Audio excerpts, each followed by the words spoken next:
ஆண்டு சொல்றார், பிசாசுக்கு எதிர்த்து நில்லுங்கள், அவன் உங்களை விட்டு ஓடி போவான். நீங்க ஜெயிக்க வேண்டிய ஆளு உங்களுடைய குடும்பத்தில் இருக்கிற ஒரு நபர் அல்ல. நீங்க ஜெயிக்க வேண்டிய ஆளு உங்களுடைய ஊழியத்தில் இருக்கிற நபர் அல்ல.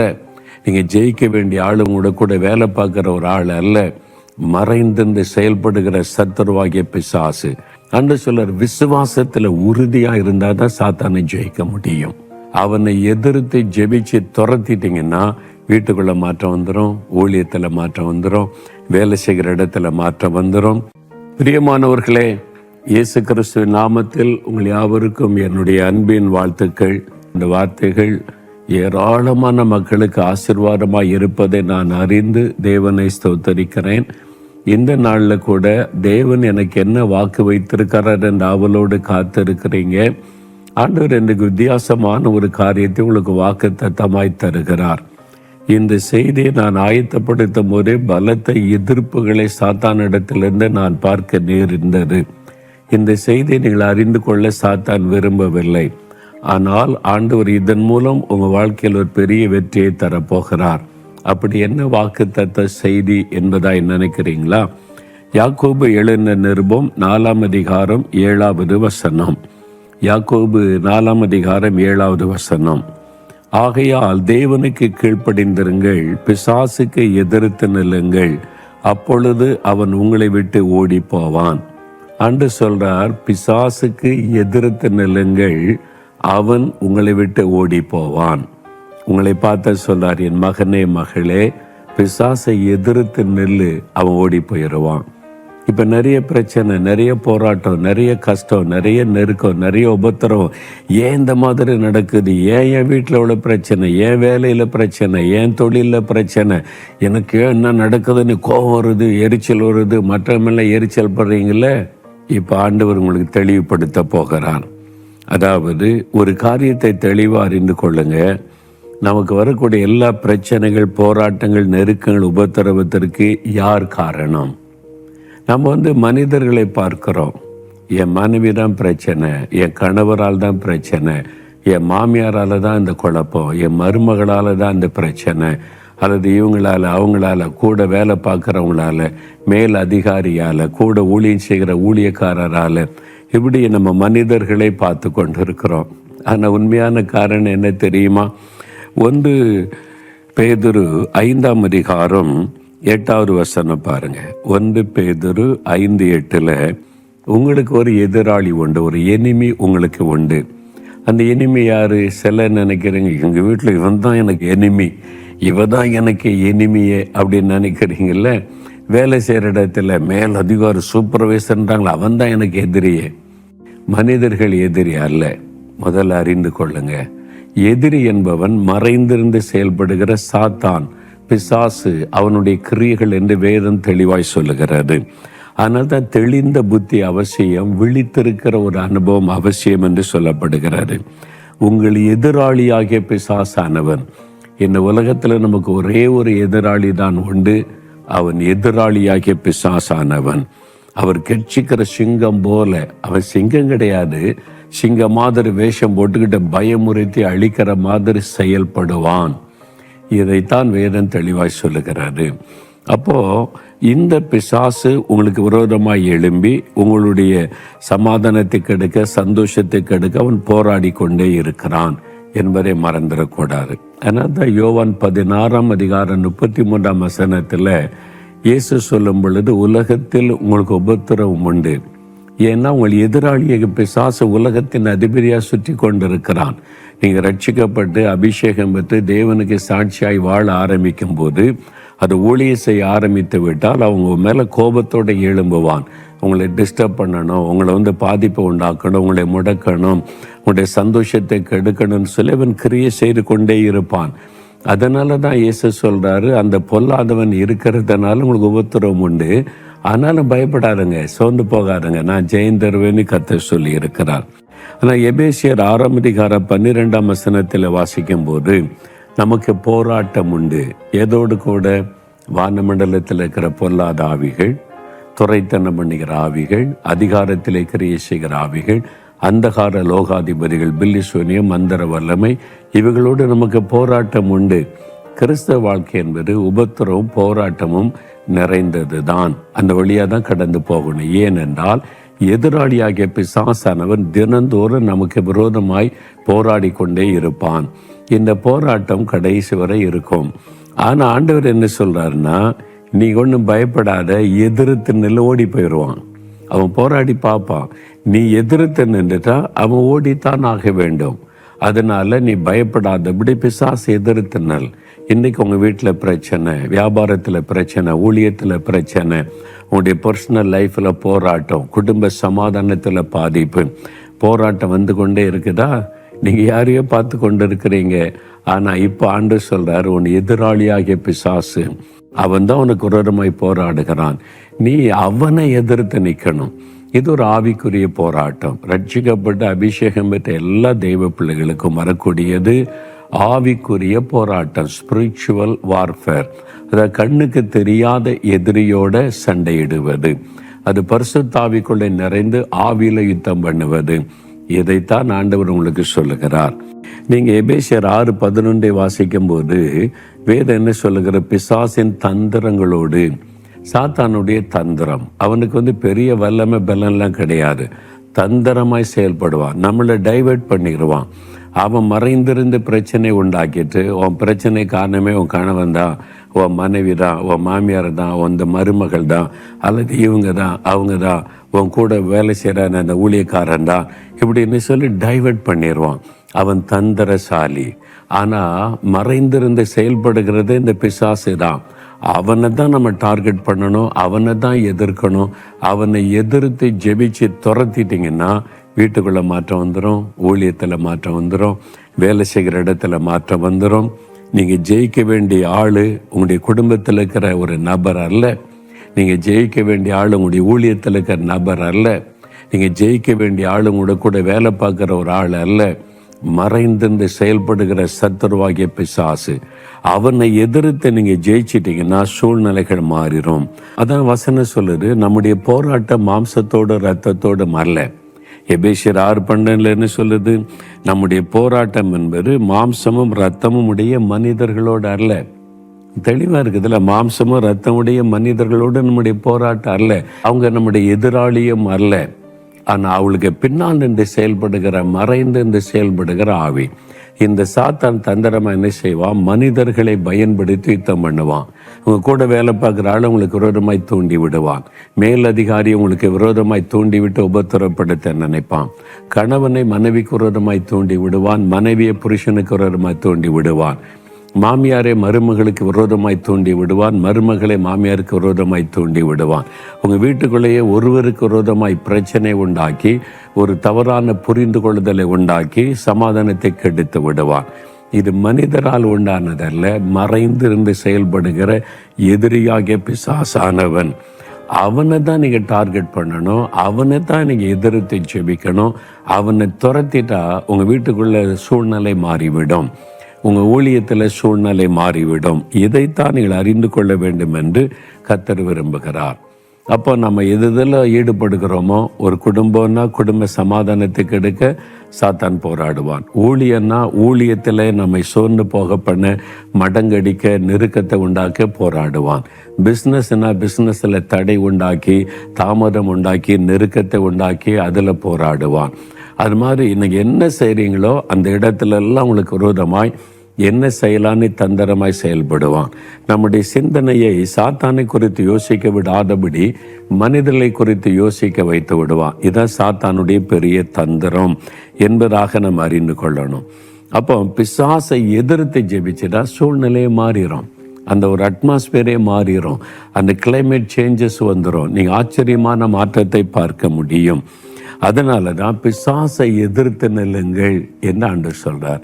அவன் ஓடி போவான். இன்றைக்கி பிரச்சனை, போராட்டம், நெருக்கம், மனக்குழப்பம், டிப்ரெஷன், வருத்தம், ஏன் வாழணும், இந்த மாதிரி வாழ்க்கை தேவையான ஒரு நெருக்கம், யார் மேலேயோ கோபம், யார் மேலேயோ எரிச்சல், யார் மேலேயோ பகை, அந்த மாதிரி உண்டாகுதில்லை.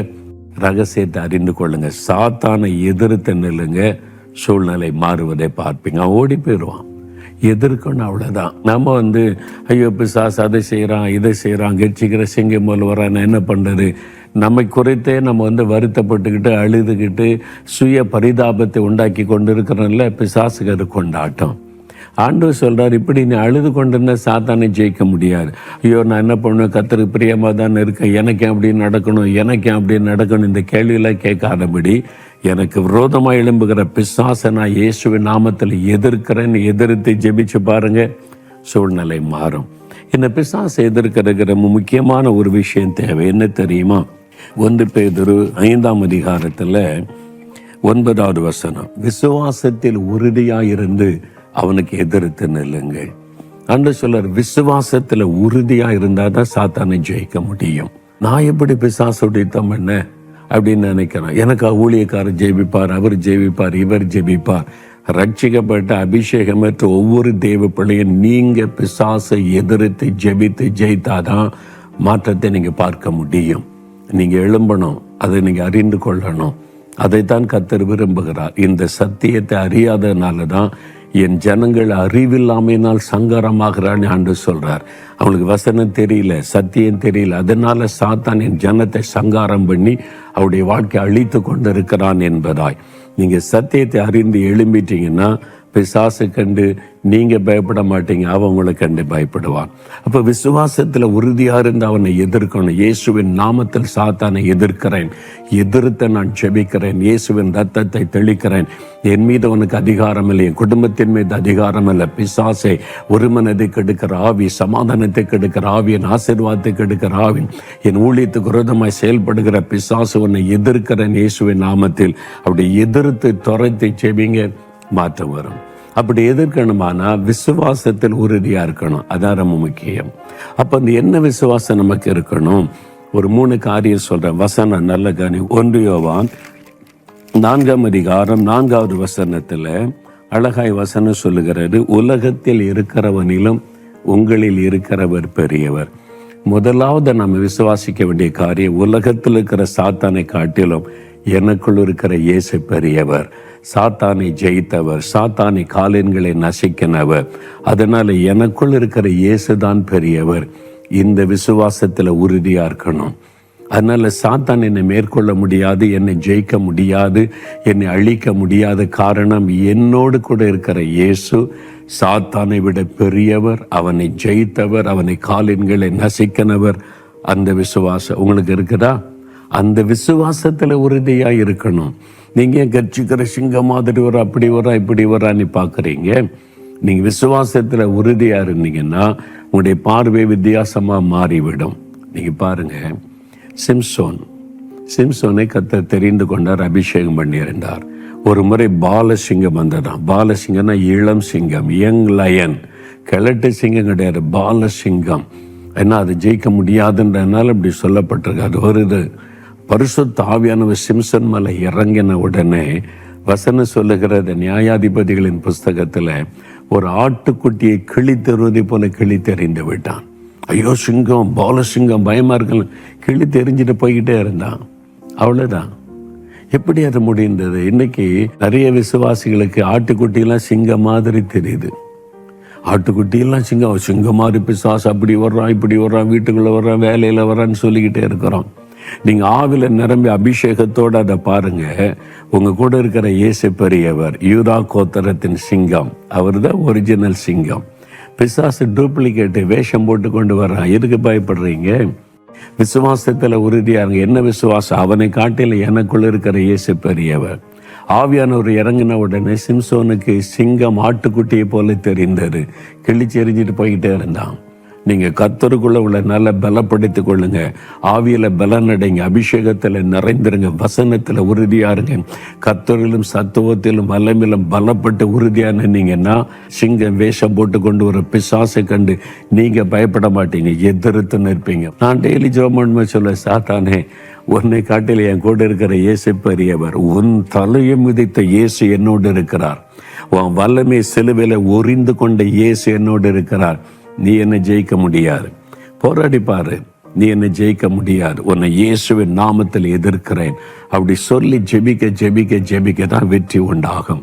வாய் திறந்து சொல்லுங்க, பிசாசை எதிர்த்து நெல்லுங்க. வசனம் அப்படித்தானே சொல்லுது. உங்க வீட்டில் மாற்றம் வரணும், வேலையில மாற்றம் வரணும், தடை மாறணுமான பிசாசை எதிர்த்து வாய் திறந்து விசுவாசத்தை அறிக்கையிட்டு நீங்க ஜெபிக்கணும். முதலாவது விசுவாசம், என் கூட இருக்கிற இயேசு சாத்தானை ஜெயித்தவர், அவனை விட பெரியவர். அப்படி விசுவாசிக்கணும். ரெண்டாவது விசுவாசம் லூக்கா 10:19. இதுல 2 காரியத்தை ஆண்டு சொல்றார். ஒன்று, சர்ப்பங்களையும் தேள்களையும் மிதிக்கவும் சத்துருவாகிய சாத்தானுடைய சகல வல்லமைகளை மேற்கொள்ளவும் உங்களுக்கு அதிகாரம் கொடுக்கிறேன். ஆண்டவர் என்ன சொல்றாரு? அவரை பின்பற்றுகிற, அவருக்கு அர்ப்பணித்து நடக்கிற, அவருக்கு சீஷராய் மாறி இருக்கிற அவருடைய பிள்ளைகளுக்கு ஒரு அதிகாரம் கொடுக்கப்பட்டிருக்கு, அத்தாரிட்டி. என்ன அதிகாரம்? சர்ப்பங்கள் தேள்களை மிதிக்கன்னா, சர்ப்பம் தேள் என்பது நமக்கு காட்டில் ஓடுகிற பாம்போ அந்த தேளோ அல்ல, பிசாசனுடைய கிரியைகளை குறிக்கும். ரெண்டுமே விஷத்தன்மை உள்ளது. பாம்புக்கு வாயில விஷம், பல்லில், தேளுக்கு வாலில் விஷம். இந்த மாதிரி கொடூரமான விஷத்தன்மை சாத்தான் அப்படிதான். முன்னால் பொன்னாலும் போனால் பின்னால் பொன்னாலும் கொட்டி நம்முடைய வாழ்க்கையை சீரழிக்கிற விஷம் உள்ளவன் பிசாசு. அந்த சாத்தானுடைய கிரியைகளை மிதிக்கிற அதிகாரம் உங்களுக்கு கொடுக்கப்பட்டிருக்குது. நம்ம அதிகாரம் பெற்றவர்கள். நீங்க அதிகாரம் பெற்றவர்கள். ரட்சிக்கப்பட்டீங்களா? அபிஷேகம் பெற்றீங்களா? ஆவில நிரம்பி ஜெபிக்கிறீங்களா? உங்களுக்கு ஒரு அதிகாரத்தை தேவன் தந்திருக்கிறார். அந்த அதிகாரத்தை நீங்க விசுவாசிக்கணும். சாத்தானை ஜெயிக்கிற அதிகாரம், பிசாசின் கிரியைகளை காலின்களை மிதித்து அழிக்கிற அதிகாரம் எனக்கு தரப்பட்டிருக்கிறது என்பதை விசுவாசிக்கணும். இந்த விசுவாசத்துல குறைவுபட்டனால் தான் பிசாசு மேற்கொள்ளுகிறான். உங்களுடைய அதிகாரம் என்னதுன்னு உங்களுக்கு தெரியணும். இந்த அதிகாரம் தெரியாதனால்தான் நீங்க விசுவாசிகள் பயந்து கொண்டு கலங்கி கொண்டு இருக்கிறதை பார்க்க முடிகிறது. அப்ப தேவன் உங்களுக்கு அதிகாரம் கொடுத்திருக்கிறார். நீங்க தைரியமாக அந்த அதிகாரத்தை பயன்படுத்தணும். எனக்கு அதிகாரம் தரப்பட்டு இருக்கிறது என்பதை விசுவாசிக்கணும். பிசாசை துரத்துகிற அதிகாரம், அவனை கட்டுகிற அதிகாரம், அவனுடைய கிரியைகளை அழிக்கிற அதிகாரம், அவனுடைய கிரியைகளை காலின்களை மிதிக்கிற அதிகாரத்தை இயேசு எனக்கு தந்திருக்கிறார். அந்த விசுவாசம், அந்த விசுவாசத்தோட எதிர்த்து நின்னீங்கன்னா நீங்க ஜெயிக்க முடியும். அதான் ஆண்டவர் சொல்லுகிறார். நான் ஏற்கனவே சொல்லி இருக்கிறேன், ஒரு விசுவாச சகோதரி ஆவில நிரம்பி அந்நிய பாஷையிலெல்லாம் ஜெபிப்பாங்க. அவருடைய வீட்டில் இருந்த ஒரு குழந்தை, அவள் பாதிக்கப்பட்டாள். நடுராத்திரியான சத்தமிடுவாள், அலறுவாள். ஒரு பயப்படுத்துகிற ஆவி பல நாட்களாக கலங்க பண்ணினது. இவங்க உடனே முழங்கால் போட்டு, ஆண்டவரே என் மகளுக்கு விடுதலை கொடுங்க, பாதுகாத்து கொள்ளுங்க பாரத்தோட ஜெபிப்பாங்க. இது மாதிரி பல நாட்கள் கடந்து விட்டாரு. உபவாசம் பண்ணிலாம் ஜெபம் பண்ணாங்க. ஒரு நாள் சொன்னாங்க, நான் இவ்வளோ ஜெபிக்கிறேன், என் பிள்ளைக்கு விடுதலை ஆகலையே, இன்னும் கஷ்டப்பட்டு கொண்டிருக்கிறாள், நாமுடைய பிள்ளை தான் ஆண்டவரே, உபவாசத்தெல்லாம் ஜெபிக்கிறேன், ஒன்றும் நடக்கலையே. அப்போ ஆண்டவர் சொன்னார், மகளே நீ என்ன ஜெபம் பண்ணுற? இயேசுவே என் மகளுக்கு விடுதலை கொடுங்க, என் மகளை பாதுகாத்து கொள்ளுங்க, அப்படி ஜெபிக்கிறேன். நான் உனக்கு என்ன சொல்லியிருக்கிறேன்? அது ஒரு பிசாசு உன் மகளை பயமுறுத்துது, கலங்க பண்ணுது, அலற பண்ணுது, அவளை டிஸ்டர்ப் பண்ணுது. உனக்கு தெரியுது பிசாசு எப்படி டீல் பண்ணணும்னு நான் உனக்கு எழுதி கொடுத்துருக்கிறேன். நீ அதை பின்பற்றாம இயேசுவை விடுதலை கொடும், இயேசுவை பாதுகாத்து கொள்ளும் ஜெபிச்சா இப்படி. அப்போ என்ன செய்யணும்? பிசாசை எதிர்த்து நில்லு, கடிந்து கொள்ளு, விரட்டு.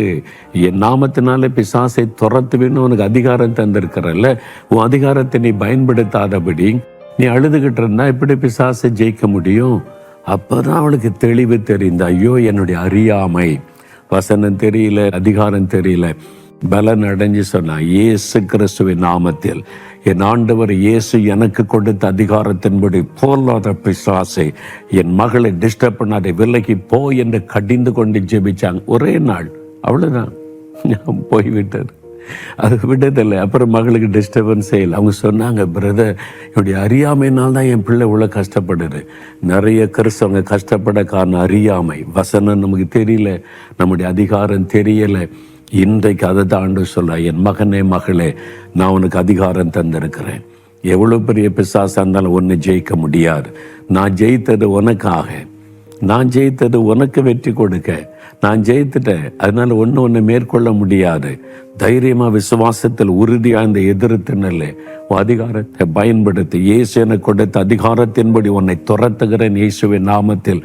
அப்படி சொல்லி, என் குடும்பத்தில் உனக்கு அதிகாரம் இல்லை, என் பிள்ளைகளை தொட அதிகாரம் இல்லை, என் மனைவிக்குள்ள இருந்து கிரியை செய்ய அதிகாரம் இல்லை, என் புருஷனுக்குள்ள இருந்து போராட உனக்கு அதிகாரம் இல்லை, என் மருமகளுக்குள்ள மாமியாருக்குள்ள கிரியை செய்கிற பிசாசை கடிந்து கொள்கிறேன், விலகி போ. ஜெபிச்சு பாருங்க, வீடே மறுரூபமாக்கப்பட்ட விடும். உங்கள் வேலையில், பிஸ்னஸில், ஊழியத்தில் இது கர்த்தர் என்ன கற்றுக் கொடுத்தாரு. நான் தினந்தோறும் இந்த போராட்ட ஜெபம் செய்கிறேன். 4 விதமான ஆவிகள் துரைத்தனம் பண்ணுகிற ஆவி, அதிகாரத்தில் கிரியை செய்கிற ஆவி, வானமண்டலத்தின் ஆவிகள், அந்தகார லோகாதிபதி, தினந்தோறும் அவைகளை எதிர்த்து இயேசுவின் நாமத்தில் கடிந்து கொண்டு கர்த்தர் கொடுத்த அதிகாரத்தை பயன்படுத்த தான் ஜெயம் உண்டாகிறது. நீங்கள் பயன்படுத்துங்க.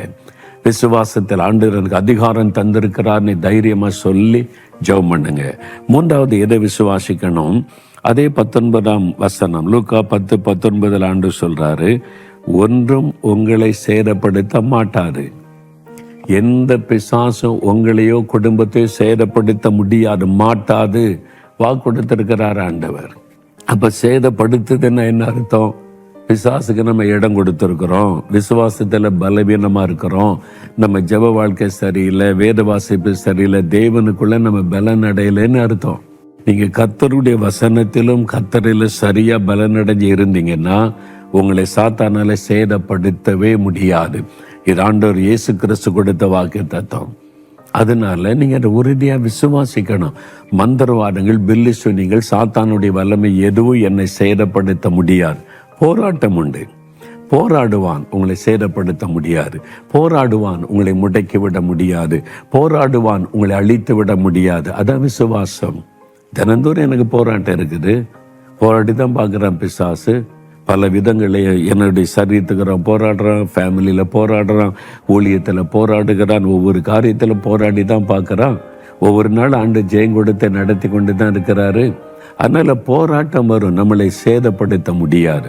அதான் ஆண்டவர் இயேசு கிறிஸ்து கொடுத்த வாக்குத்தத்தம். நீங்க சொல்லணும், சாத்தானை நீ என்னை சேதப்படுத்த முடியாது, என்னை முடக்க முடியாது. என்ன உன்னை காட்டில என்னோடு இருக்கிற இயேசு பெரியவர், உன்னை ஜெயித்த இயேசு என்னோடு இருக்கிறார். அந்த இயேசுவின் நாமத்தில் உன்னை கடிந்து கொள்கிறேன், உன்னை எதிர்த்து நிற்கிறேன், நீ விலகி போய் இயேசுவின் நாமத்தில் அவருடைய ரத்தத்தை தெளித்து ஜெபிக்கிறேன் சொல்லி ஜெபிச்சு பாருங்க, மாற்றத்தை காண்பீங்க. எனக்கு ஒரு ஊழியக்காரரை தெரியும். அபிஷேகம் பெற்று நல்ல கர்த்தரால் பயன்படுத்தப்பட்டு கொண்டு வந்தவர். அவர் ஒரு பட்டணத்தை ஒழித்து போயிருந்த போது முதல் நாள் கூட்டம் முடிந்தது. நிறைய ஜனங்கள் தொடப்பட்டாங்க, ரட்சிக்கப்பட்டாங்க. அன்று இரவு வெள்ளிக்கிழமை அன்றைக்கு முதல் நாள் கூட்டம் முடிந்தது.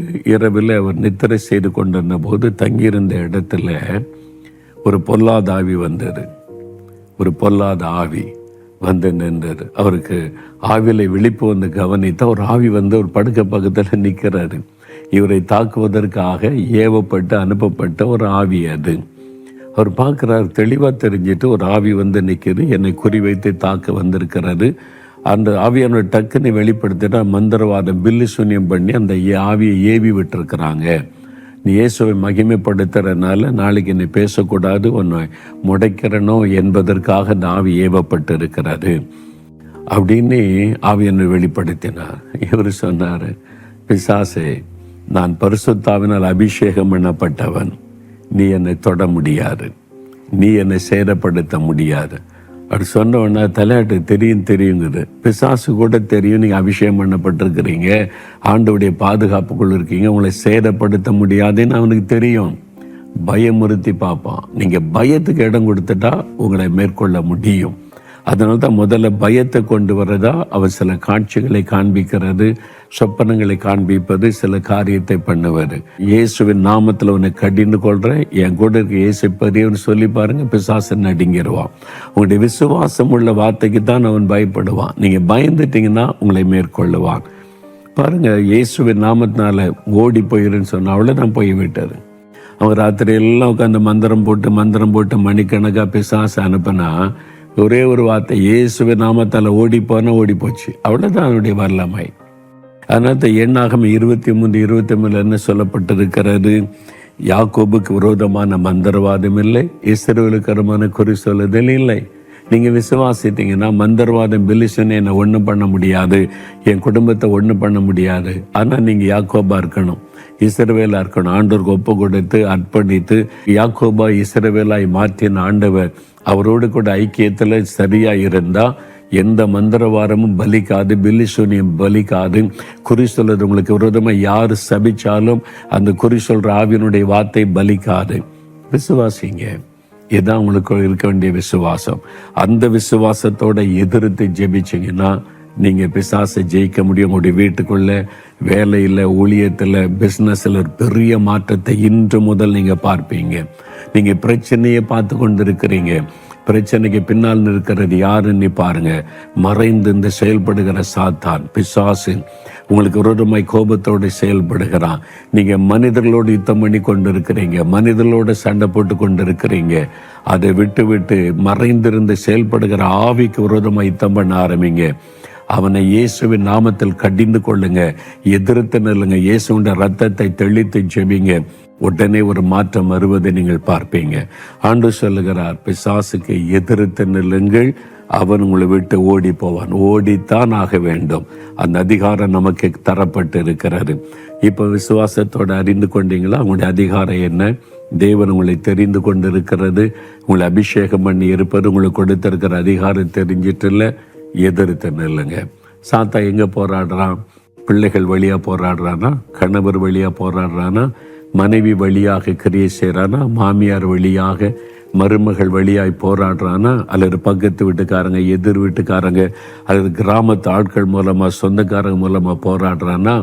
அல்லது கூட வேலை பார்க்குற மூலமாக, மேல் அதிகாரி மூலமாக போராடுறானா? அல்லது யாரோ மந்திரவாத பில்லிசூனி செய்கிறாங்க, பிஸ்னஸை பாதிக்க, அப்படிலாம் நீங்கள் நினச்சி இந்த போராட்டத்தில் நிற்கிறீங்களா? எதுவாக இருக்கட்டும், நீங்கள் எதிர்த்து நின்றா ஜெயிச்சிருவீங்க. பிசாசை எதிர்த்து நிற்கணும். இப்போ அப்படி தான் ஜெபிக்க போகிறோம். ரெடியாக நீங்கள் முதல்ல அப்படியே கண்களை மூடி, இயேசுவே என்னை பரிசுத்தப்படுத்தும், உம்முடைய வல்லமையினால் நிரப்பும். நான் சாத்தானை எதிர்த்து நிற்க என்னை பரிசுத்தப்படுத்தி ஆயத்தப்படுத்த வல்லமையினாலே நிரப்பும், பரிசுத்த ஆவியினாலே நிரப்பும். உம்முடைய ரத்தத்தினால கழுவி, உம்முடைய ரத்தத்தினால என்னை பலப்படுத்திக் கொள்ள என்னை ஒப்பு கொடுக்கிறேன். பரிசுத்த ஆவிக்குள்ள என்னை பலப்படுத்திகள் ஒப்பு கொடுக்கிறேன். என்னை சுத்திகரியும். நான் இனி ஒழுங்கா ஜெபிக்கணும், வசனத்தை தியானிக்கணும், கர்த்தருக்குள்ளே பலனடைஞ்சு நிற்க என்னை ஒப்பு கொடுக்கிறேன். இன்றைக்கு எனக்கு விரோதமாய் எழும்பி இருக்கிற பொல்லாத ஆவி, சாத்தானுடைய கிரியைகளை எதிர்த்து நிற்க எனக்கு கற்றுக் கொடுத்ததற்காய் ஸ்தோத்திரம். என் விசுவாசத்தை பலப்படுத்தும். நான் விசுவாசிக்கிறேன், அந்த பொல்லாத சாத்தானை காட்டிலும் என்னோடு இருக்கிற நீர் பெரியவர். அந்த பிசாசை காட்டிலும் எனக்குள் இருக்கிற இயேசுவாகிய நீர் பெரியவர். நீர் சாத்தானை ஜெயித்து விட்டீர். அவனை சிலுவையிலே காலின்களை நசிக்க விட்டீர். அவனுடைய தலை மிதிக்கப்பட்டு விட்டது. அவன் மீது ஜெயம் எடுத்து விட்டீர். எனக்காகவே நீர் வெற்றி சிறந்தீர். ஆண்டவரே, நான் அதை விசுவாசிக்கிறேன். எனக்கு அதிகாரம் தந்திருக்கிறீர் சாத்தானை மேற்கொள்ளவும் துரத்தவும். ஆண்டவரே, எனக்கு அதிகாரம் தந்திருக்கிறீர். அதற்காய் ஸ்தோத்திரம். ஒன்றும் என்னையும் என் குடும்பத்தை சேதப்படுத்த முடியாது. மந்திர வல்லமை, பில்லிசூனிய வல்லமை, எரிச்சலின் ஆவி, பொறாமையின் ஆவிகள், எந்த ஆவிகள், வானமண்டலத்தின் ஆவிகள், அந்தகார வல்லமைகள், துரைத்தனம் என்கிற ஆவிகள், எந்த வல்லமையும் எந்த ஆவியும் என்னையும் என் குடும்பத்தை சேதப்படுத்த முடியாது. அந்த அதிகாரத்தை எனக்கு தந்திருக்கிறேன். நீ சொன்னபடி நான் இயேசு கிறிஸ்துவின் நாமத்தில் எனக்கு விரோதமாய் போராடுகிற ஆவிகளை நான் எதிர்த்து நிற்கிறேன். இயேசுவின் நாமத்தில் அவைகளை எதிர்த்து துரத்துகிறேன். இயேசுவின் ரத்தத்தை தெளித்து நான் ஜெபிக்கிறேன். வியாதியை கொண்டு வருகிற ஆவிகளை இயேசுவின் நாமத்தில் கடிந்து கொள்கிறேன். என் குடும்பத்தில் திரும்ப வியாதியை கொண்டு வந்து நஷ்டப்படுத்தி வீண் செலவுகளை உண்டாக்குற பொல்லாத பிசாசை இயேசுவின் நாமத்தில் கடிந்து கொள்கிறேன். சகல வியாதிகளும் குடும்பத்தை விட்டு விலகட்டும். சாபத்திலே கிரியை செய்கிற ஆவிகள், பரம்பரையாய் தொடர்ந்து வரக்கூடிய பாவங்கள், சாபங்கள், வியாதிகள், நஷ்டங்கள், இழப்புகள், இந்த கலங்கங்களை கொண்டு வருகிற பொல்லாத சாத்தானை கடிந்து கொள்கிறேன். இயேசுவின் நாமத்தில் உம்முடைய ரத்தத்தை தெளிக்கிறேன். சாத்தானுடைய கிரியைகளை மேற்கொள்கிறேன். அந்த வல்லமைகள் அழிக்கப்பட்டு போகட்டும். ஜெயம் உண்டாகட்டும். இன்று முதல் வியாபாரத்திலே மாற்றம், குடும்பத்திலே மாற்றம் வரட்டும். நான் வேலை செய்கிற இடத்துல, வசிக்கிற இடத்துல பொல்லாத மனிதர்கள், பொறாமை கொண்ட மனிதர்களை எழுப்பி எனக்கு ஒருமாய் போராடுகிற பொல்லாத அந்த சாத்தானுடைய கிரியைகளை கடிந்து கொள்கிறேன். அந்த மனிதர்கள் மேல் நம்முடைய ரத்தத்தை தெளிக்கிறேன். அவர்களுக்குள்ளே மாற்றம் வரட்டும். நான் அவர்களை நேசிக்கிறேன், அவர்களை மன்னிக்கிறேன். ஆண்டவரே, அவர்கள் அல்ல, அவர்களை பின்னால் நின்று செயல்படுகிற சாத்தானை நான் எதிர்த்து ஜெபிக்கிறேன். என்னுடைய வீட்டுக்குள்ளே கிரியை செய்கிறேன். பொல்லாத சத்தனுடைய வல்லமை கடிந்து கொள்ளுகிறேன். உம்முடைய ரத்தத்தை தெளிக்கிறேன். எங்களுக்குள்ளே சமாதானத்தை கெடுக்கிற ஆவிகள், ஒரு மனதை கெடுக்கிற ஆவிகளை கடிந்து கொள்ளுகிறேன். பொல்லாத பிசாசு, எரிச்சலின் ஆவியை, கோபத்தின் ஆவியை, குறை சொல்லுகிற ஆவியை, சண்டையிடுகிற ஆவியை கடிந்து கொள்கிறேன் இயேசுவின் நாமத்தில். என்னுடைய வீட்டை விட்டு விலகி பொல்லாத சாத்தானை என்று கடிந்து கொள்ளுகிறேன். அவைகளை எதிர்த்து நான் ஜெபிக்கிறேன்.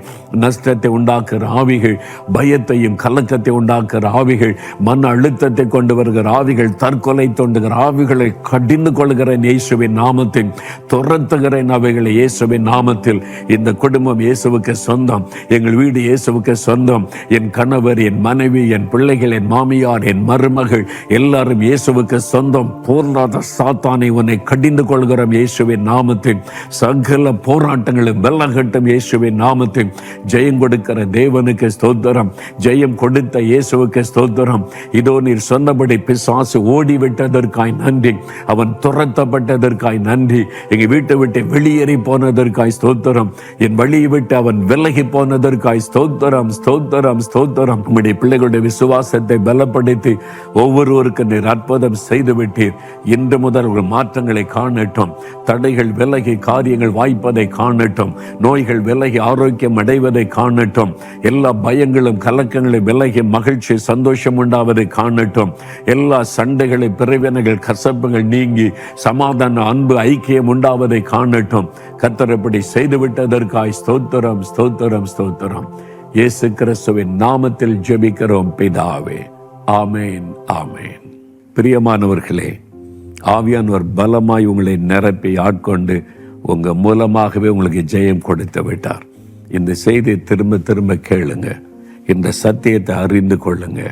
எதிராளியாகிய பிசாசு தினமும் நம்முடைய வாழ்க்கையில குறுக்கிடுவான். தினமும் அவனை ஜெயித்துக்கிட்டே தான் நீங்க முன்னேறி போகணும். அதான் கிறிஸ்தவ வாழ்க்கை.